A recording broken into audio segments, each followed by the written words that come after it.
Bienvenue à cette revue des marchés boursiers Cachemire hebdomadaire du 29 mars 2026, présenté notamment par nos partenaires Leslie Lévesque, courtière immobilière, agence EXP, région de Québec, Rive-Nord, Rive-Sud.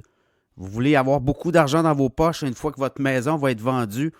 Leslie Lévesque va faire en sorte que on va aller faire maximiser et beaucoup de home staging, beaucoup de services comme ça offerts. LeslieLévesque.ca également, ProStar SEO, tout le référencement web maintenant passe par les moteurs de recherche intelligents, ChatGPT et autres, Claude Anthropique et Gemini de Google. Ben, ProStar SEO va faire en sorte que vous allez sortir en premier. Et également, conseiller financier Frédéric Turcotte, si vous n'avez pas de conseiller financier, vous en voulez un, ben, faites appel au service de Frédéric Turcotte. Il va analyser votre portefeuille boursier. Il va vous donner une seconde opinion si vous l'aimez, mais vous le prenez. Et également, Info Bref, l'infolette en dedans de 5 minutes par jour. Vous vous abonnez. Le lien dans la description du podcast Cachemire. Vous cliquez là-dessus. Ça ne coûte rien. Vous allez recevoir ça tous les jours. L'info Bref. Voilà, l'infolette. Bon, quand même, semaine assez mouvementée à la bourse. Et ce qui est intéressant, c'est que la bourse de Toronto a terminé dans le vert. Quand vous regardez tout ce qui est arrivé et tout ce qui a amené là, à cette dégringolade des marchés, notamment du côté américain, bien, du côté canadien, ça a souri à la bourse de Toronto. Hausse de quasiment 1,8 % cette semaine, notamment pétrole et or. Hein, l'or aussi, ça a brassé, mais le pétrole aussi. Et ça a amené la bourse de Toronto à être positive. Ce n'est pas le cas du S&P 500, où là, ben, on a eu 3% de baisse cette semaine. Et depuis son sommet, là, on approche vraiment du point de 10%, donc une correction boursière. On s'approche de ça. Dans le cas du Nasdaq, on l'a, la correction boursière. Depuis le sommet du fin janvier, là, on avait eu 23 857. Là, on est à 20 948. On a corrigé. Donc, je regarde dans la dernière semaine, dans le cas du Nasdaq, toutes les titres techno, c'est quasiment 4,8% de baisse. Donc, ça a vraiment dégringolé. Je regarde cette semaine, le Dow Jones, 1,4% de baisse. Puis depuis son sommet de 50 000, on était à 45 166. On approche de la correction boursière aussi. Donc, les bourses américaines sont très impactées par la guerre, par le pétrole aussi, parce qu'on craint que l'inflation monte. Tu as la Fed là-dedans aussi, la Banque centrale qui a décidé que... Et c'est ce qu'on... Le consensus, c'est qu'il n'y aura peut-être pas de baisse de taux avant l'an prochain. Donc, toutes ces baisses-là attendues ont fait dégringoler les indices. Donc, ça va prendre un retournement majeur. Ça va prendre un conflit qui se règle. Ça va prendre un retrait américain. Je ne sais pas, ça va prendre quelque chose, des discussions qui avancent. Sinon, au niveau de l'horizon en avant, les investisseurs ne voient pas là, comment on peut s'en sortir. Donc, vraiment, du côté américain cette semaine, côté canadien, beaucoup plus d'optimisme parce que le TSX, depuis le début de l'année, est revenu en mode positif. Là. On est à 0,2% de hausse quand même, mais au moins, on a une semaine positive.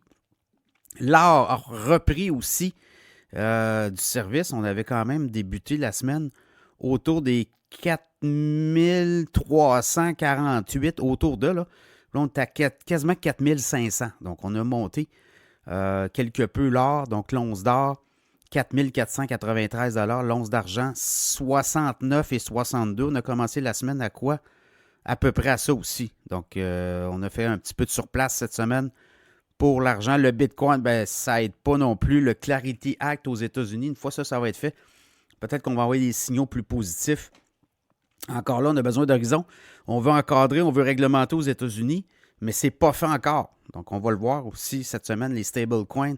Toute l'histoire des stablecoins. La rumeur, c'est que le Clarity Act ne permettrait pas aux stablecoins d'offrir des retours sur l'investissement intéressants, là, des intérêts de 3, 4, 5%. Les banques ont peur de se faire vider là, leurs clients. Les clients iraient plus du côté des stablecoins que du côté des comptes à épargne. Donc, c'est vraiment un bras de fer entre l'industrie bancaire et l'industrie de la crypto aux États-Unis pour le Clarity Act. Donc, on va voir comment tout ça va s'arrimer, mais on a vu des Coinbase cette semaine, les Robinhood, Circle, Strategy, les compagnies liées aux titres crypto, se faire ramasser aussi. Bon, l'Ethereum, même chose. Dans le cas du Bitcoin, 66 625. On était à quoi, là? On était à 69 000, 70 000, donc on fait du surplace. L'Ethereum, 1992 US. Encore là, on était à 2084 dimanche dernier. Donc encore là, on recule un petit peu. Sinon, pétrole, le pétrole était à quoi, là? Début de la semaine, on était autour de 98. On est monté à 100. Trump est sorti lundi. Ça a droppé beaucoup.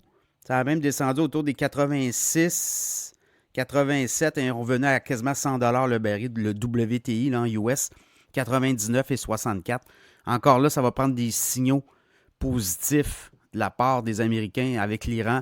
Le Golfe, on est en train d'encadrer tout ça. Alors, ça va prendre ça aussi. Les taux obligataires, là, je regarde les Américains qui financent leur dette, on est rendu quasiment à 5 dans le 30 ans. 4,965, ça monte. Le 5 est pas mal le point de non-retour. Parce que là, les Américains, pour financer le dette, vont émettre des obligations, devront donner 5 de rendement. C'est quand même beaucoup, là. Et ça coûte une fortune aux États-Unis. Donc ça aussi, ça va être à surveiller, le taux obligataire. Ça pourrait faire jouer bien du monde. Ce qui va se passer de quoi, là? Peut-être que les Américains vont peut-être sortir aussi de l'Iran rapidement. D'ailleurs, c'est Morgan Stanley qui prévient, en tout cas, qui a mis en garde les investisseurs. Si jamais il y a une chute brutale, il y a une décision qu'on sort de l'Iran ou en tout cas, on a une décision comme ça rapide, parce que Trump a l'air en faire des coups de gueule comme ça, là, ben ça pourrait faire monter les marchés tellement que tous les vendeurs à découvert seraient obligés de couvrir leurs pertes. Donc, en rachetant beaucoup de titres longs, en revenant dans le marché, et ça pourrait créer là, vraiment une espèce d'effet. Donc, on a comme un peu prévenu les clients de rester dans le marché parce que si ça rebondit, ça peut être très violent aussi. Et l'ultimatum américain aussi, là, on se donne jusqu'au 6 avril. C'est quand même pas lundi demain, mais lundi de la semaine prochaine. On se donne encore du temps. Est-ce qu'on va gagner du temps aussi pour peut-être permettre une invasion au sol, les troupes?